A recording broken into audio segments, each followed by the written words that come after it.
इस तरह जनक जी महाराज के बाग में भगवान पुष्प चयन में व्यस्त है। उसी समय गोस्वामी जी श्री सीता जी का प्रवेश दिखा देते हैं। सुनैना जी ने सीता जी को बुलाया और कहा कि बिटिया, कल तेरे भाग्य का निर्णय होने वाला है, इसलिए बेटी जाओ, आज अंतिम पूजा जगदम्बा की करके आओ, भवानी को प्रणाम करके आओ, माँ का आशीर्वाद लेके आओ बेटी, क्योंकि कल तेरे भाग्य का फैसला होगा। सीता जी ने कांचन के थाल में धूप दीप नैवेद्य पूजन सामग्री सजाई है और 8 सखियों को अपने संग लेकर बाग की ओर भवानी की पूजा करने के लिए आ रहे हैं। किसी ने गोस्वामी जी से पूछा कि किशोरी जी बाग में गई थी? हाँ। तो हमारी किशोरियां बाग में जाएं तो लोग आलोचना क्यों करते हैं? तो तुलसी जी ने कहा सुनैना माँ से पूछो तो वो ज्यादा अच्छा बता पाएंगे, उन्हीं से पूछो। तो सुनैना माँ से पूछा गया, माँ आपने अपनी बेटी को बाग में भेजा? हाँ भेजा। तो आपकी बेटी वंदनीय बन गई, पूजनीय बन गई, और हमारी बेटियां बाग में जाएं तो बाग हमारे लिए जहर बन जाता है, क्यों? तो सुनैना जी ने कहा सुनो, हमारी बेटी बाग में जिस तरह से गई थी वैसे जाए। हमारी बेटी बाग में गई थी, मैंने भेजा था, लेकिन रात के अंधेरे में नहीं, दिन के उजाले में भेजा था। ब्रह्म वेला में भेजा था, तुम रात के अंधेरे में भेजते हो, ये गलती करते हो। हमने दिन के उजाले में भेजा था, ब्रह्म वेला में भेजा था, और हमारी बेटी अकेले नहीं गई थी, तो सखियों के साथ गई थी। और वो सखियां कैसी हैं? तो मानसकार कहते हैं संग सखी सब सुभग सयानी। सयानी सखियां हैं, और सयानी सखी हमेशा राम से मिलाती है, और अयानी सखी हमेशा काम से मिलाती है। तो शर्त यह है कि बाग में जाएं, दिन के उजाले में जाएं, पूजा का भाव लेकर जाएं, सयानी सखियों के साथ जाएं, तो जो घटेगा शुभ ही घटेगा, अशुभ नहीं घटेगा। तो मेरे भाई बहन, यहाँ से किशोरी जी पूजा के लिए जा रही हैं। मानसकार कह देते हैं कि देहि अवसर सीता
सरोवर है, सरोवर के तट पर ही मंदिर है, तो अब सरोवर पर आ जाती है सखियों से।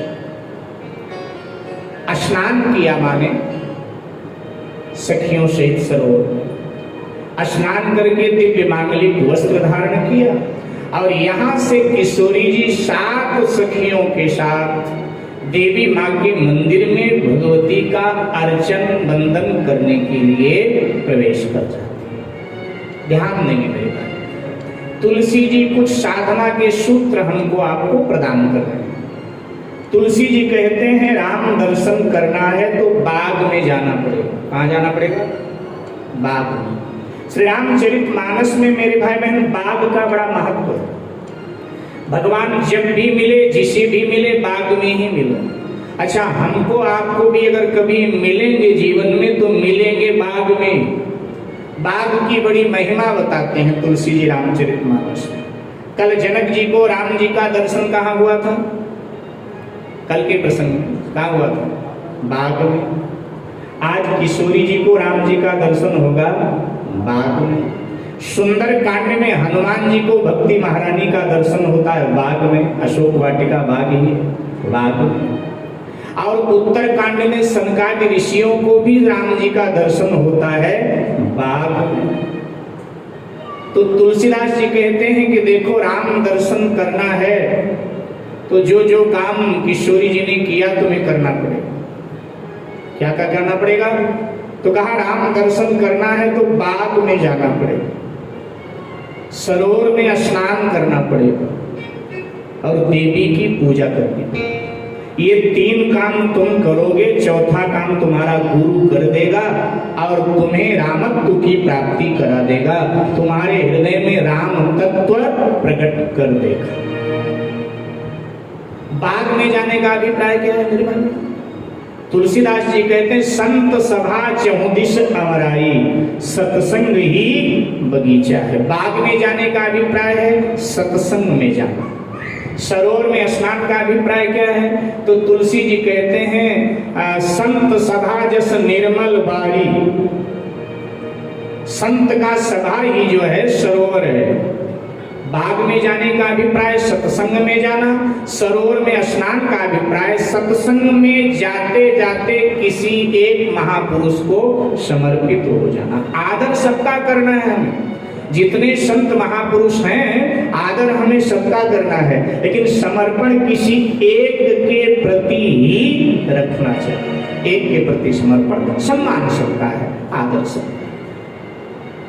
तो बाग में जाना माने सत्संग में जाना, सरोवर में स्नान माने किसी महापुरुष को समर्पित हो जाना। देवी की पूजा, देवी श्रद्धा है हमारे जीवन की। भवानी शंकरो वंदे श्रद्धा विश्वास रूप। शिव हमारे जीवन का विश्वास है और भवानी हमारे जीवन की श्रद्धा है। भवानी की पूजा करना माने श्रद्धा को सतत जगा करके रखना।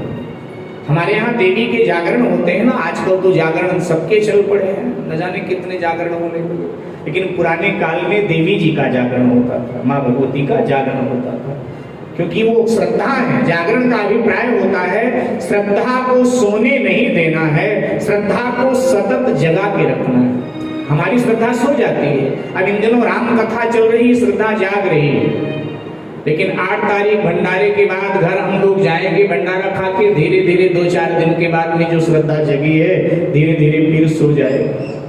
श्रद्धा सतत काम करे, जब जागेगी तभी सतत काम करेगी। भवानी की पूजा माने श्रद्धा को सदा जगा करके रखना। तो मेरे भाई बहन, किशोरी जी 7 सखियों के साथ भवानी के मंदिर में प्रवेश कर गई, जगदम्बा की पूजा करने लगी।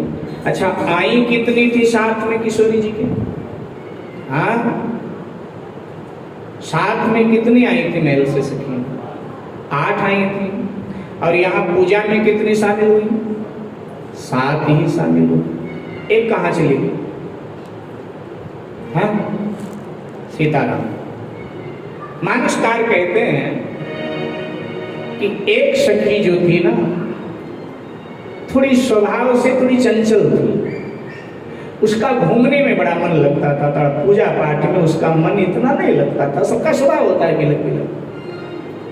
अच्छा, इस एक सखी की महिमा बहुत है मेरे भाई बहन। मैं आपसे निवेदन करता चलूं, ये एक सखी बड़े महत्व की है और इस प्रसंग में एक सखी सदगुरु की भूमिका में। इस एक सखी को इतना प्रेम दिया है हमारे संतों ने, हमारे कवियों ने इतना प्रेम दिया, इतना प्रेम दिया ना कि इसके अनेक नाम हो गए। हर रामायण में ना इसका एक अलग नाम आपको मिल जाएगा। तुलसीदास जी तो इसका नाम देते हैं एक सखी, कई ग्रंथों में इसका नाम है चारुशीला सखी, कई ग्रंथों में इसका नाम है सुषमा सखी। और राधे श्याम जी ने अपनी राधे श्याम रामायण में इसको नाम दे दिया बावरी सखी। अच्छा, ये बावरी शब्द मुझे भी बड़ा प्रिय लगता है, तो हम राम कथा में इस सखी को बावरी कहकर ही बुलाया करते हैं। तो इसको अलग अलग नाम दिया लोगों ने, क्योंकि जिसको लोग अधिक चाहते हो ना, उसका नाम कई हो जाता है। जैसे घर का छोटा सा बच्चा, हमारे घर में हमारे आपके कोई छोटा सा बच्चा हो, अब छोटे बच्चे से तो हर कोई प्रेम करता है, तो उसको कोई डबलू कहेगा, कोई बबलू कहेगा, कोई गोलू कहेगा, कोई कुछ कहेगा, न जाने क्या क्या नाम रख देते हैं। परिवार के जितने सदस्य होते हैं ना, अलग अलग नामों से बच्चे को बुलाते हैं। अभिप्राय क्या है कि उसको सब चाहते हैं, इसलिए अलग अलग नाम दे देते हैं। तो बावरी सखी को हमारे संतों ने, कवियों ने बहुत प्रेम किया, इसलिए इसके कई नाम हो गए। तो मेरे भाई बहन, ये एक सखी जो थी ना, घूमने में थोड़ा मन लगता था इसका। इसने किशोरी जी से कहा, देखो किशोरी जी, तुम्हें तो घर भर चाहिए, सो जा करके माता जी के आगे माथा रगड़ो, हाथ जोड़ो, गिड़गिड़ाओ, मांगो घर भर, लेकिन मुझे कुछ नहीं चाहिए। तुम सब जब तक पूजा में बैठोगी ना, तब तक हम बाग देख कर आती हैं, क्योंकि आज बाग कुछ विशेष लग रहा है। आती तो रोज हम इस समय है बाग में, लेकिन इतना सुंदर बाग कभी नहीं लगता था जितना सुंदर आज लग रहा है। जहाँ कारण जान करके आती हैं, आज बाग इतना सुंदर क्यों लग रहा है? आज बाग सुंदर लगेगा ही, क्योंकि जब श्याम सुंदर स्वयं बाग में सैर कर रहा है, तो बाग की शोभा तो साहब बढ़ेगी ही। बावरी सखी उधर चली गई। बाबा जी ने लिख दिया कि एक सखी सिया